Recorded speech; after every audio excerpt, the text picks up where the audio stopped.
What is HTML? HTML stands for Hypertext Markup Language. It is not a programming language, but a markup language, meaning it doesn't perform logic or calculations. Instead, it structures content on web page, telling the browser what elements to display and how they should be arranged.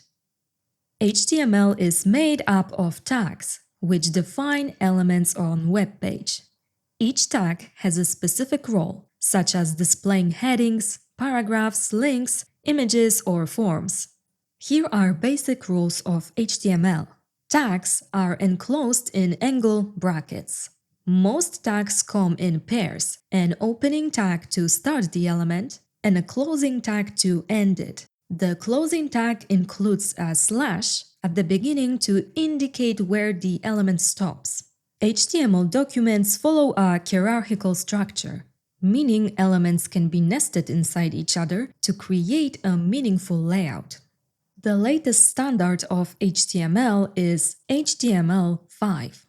HTML is the foundation of every website. It works alongside CSS for styling and JavaScript for interactivity to create dynamic, visually appealing web pages. Without HTML, web browsers wouldn't know how to structure or display content.